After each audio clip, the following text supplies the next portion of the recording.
ऋतुराज झा, आप तो आज थोड़े से बेचैन होंगे हैं ऋतुराज?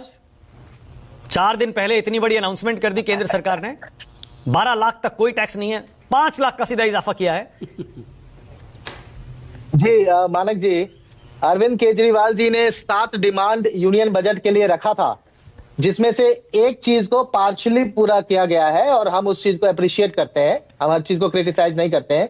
लेकिन आप एक बात समझिए कि जैसा कि योगेंद्र जी ने कहा कि पूरे देश में 3 करोड़ लोग हैं जो कि इनकम टैक्स को भरते हैं, यानी कि 2% ऑफ द टोटल पॉपुलेशन है, ठीक है।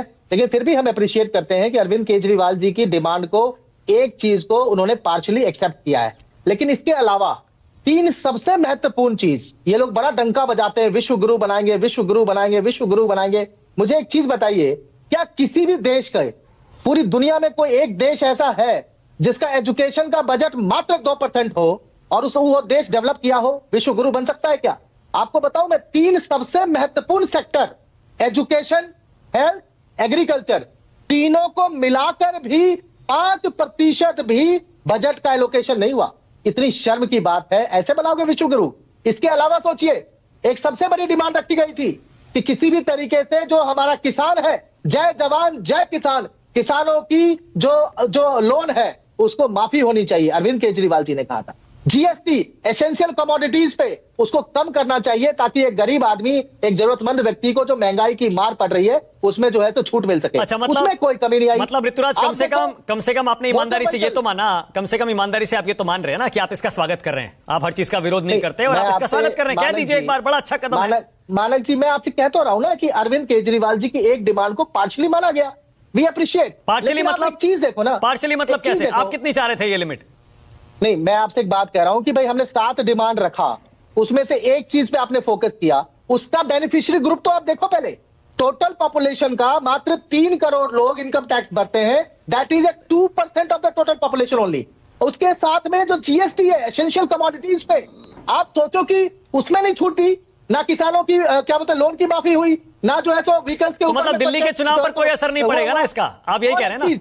और एक चीज मानक जी, लेट मी फिनिश, 1 मिनट का समय मुझे भी दे दो प्लीज, है ना। एजुकेशन का बजट 2%, हेल्थ का, एग्रीकल्चर का, सबका मिला के भी 5% नहीं हो रहा है, कैसे बनेगा विश्व गुरु? और दिल्ली के लोगों के साथ कितना बड़ा ठग किया आप देखो। 10 साल से केंद्रीय बजट के अंदर में 325 करोड़ रुपए का मात्र शेयर मिलता था, आप सोचो बजट से वो भी गायब हो गया।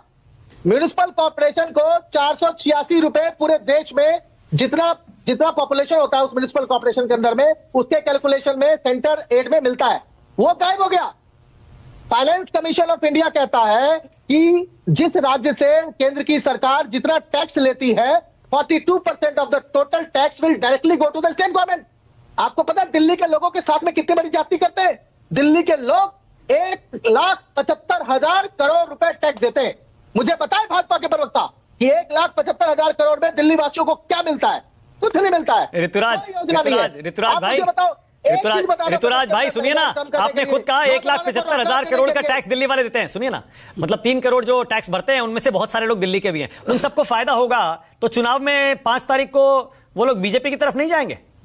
मानक जी, मैं आपसे क्या कह रहा हूं, मिडिल क्लास को फायदा तो एजुकेशन के बजट बढ़ाने से होगा, हेल्थ के बजट बढ़ाने से होगा, है कि नहीं? आप मुझे बताओ ना, टॉप के 150 यूनिवर्सिटी में भी एक यूनिवर्सिटी नहीं है देश का। ठीक है, ओके अखिलेश प्रताप सिंह, ओके अखिलेश प्रताप सिंह।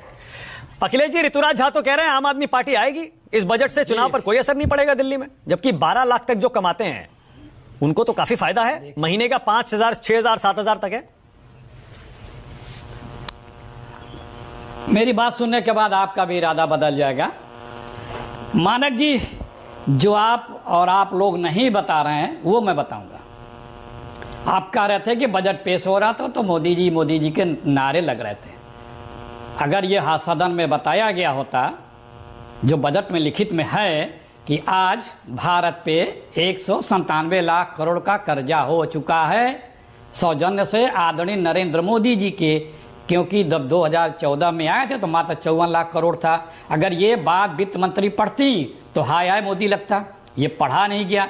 उस वक्त हिंदुस्तान की जनसंख्या भी कम थी और मात्र 35,000 प्रति व्यक्ति कर्जा था और आज 1,35,000 रुपये प्रति व्यक्ति कर्जा है।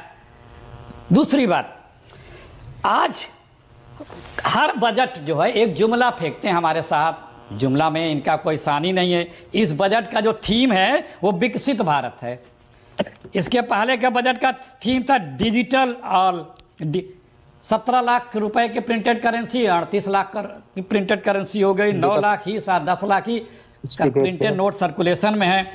2022-23 में आत्मनिर्भर भारत था, व्यापार घाटा 100 अरब डॉलर के ऊपर पहुंच गया। जल्दी जल्दी पढ़ दे रहा हूं। 2021-22 का हेल्थ केयर पे था, लोग तरह तरह के दवा के मर गए। 2020-21 का था महत्वाकांक्षी भारत का नतीजा, कोविड में 5 लाख लोग मर गए, 27 करोड़ लोग बेरोजगार से इतनी बड़ी संख्या खड़ी हो गई। 19-20 में था मजबूत नागरिक, आम आदमी का कर्जा 2 गुना हो गया, किसानों को कुछ बढ़ी नहीं। 19 में था कि किसानों को किसानों का और बुरा हाल हो गया, ना MSP मिली, ना दाम मिला, ना कुछ और मिला। 18 में था आयुष्मान भारत, नतीजा आप कोरोना से उसी समय से दिखता ही था आपको। 17-18 में था जुमला इनका डिजिटल इंडिया, क्या हुआ? सारा कुछ डिजिटल करने के नाम पे कहीं कुछ फायदा नहीं हो पाया। 16-17 में अखिलेश जी पूरा मत बताइए, नतीजा अखिलेश जी पूरा मत बताइए, थोड़ा इस पे भी आइए ना, दिल्ली चुनाव आने वाला है। अब 1 मिनट और सुन लीजिए, एक मिनट सुन लीजिए और सुन लीजिए। अरे सुन तो लीजिए, हम आपको इन बजटों पे तो आप सब बोलेंगे ना, हम आपको कहा ना कि वो बोलेंगे, बताएंगे जो कोई आप लोग नहीं बोलेंगे। 2014 के बजट का मोदी जी का पहला बजट का कुछ मैं सुना रहा हूं। काले धन के लिए टास्क फोर्स बना था, 80 लाख करोड़ रुपए आना था, हमको लगता है 15 लाख सबके खाते में आए गए होंगे। नमामि गंगे, 3 साल में गंगा मैया, ये बजट का पढ़ रहा हूं, 3 साल में गंगा मैया को साफ होना था। अखिलेश जी 2014, 19, 24 3 चुनाव हो चुके हैं, 14 का पढ़ रहे हैं। अरे 25 में आइए ना। सुनिए, झूठ ही रहेगा ना। वही तो मैं गिना रहा हूं कि जो एक भी बजट का जो काम पूरा नहीं किया, तो इस बजट पे कैसे हम यकीन करें? मतलब 12 लाख की छूट नहीं मिलेगी, आप ये कह रहे हैं? सिटी 2022 तक पढ़ने दीजिए, अरे पढ़ने दीजिए ना। जुमला जो है, जो घोषणा थी फ्रॉड की, उसके हालात देश के लोगों को जानने दीजिए कि कैसे झूठ बोलते हैं ये लोग।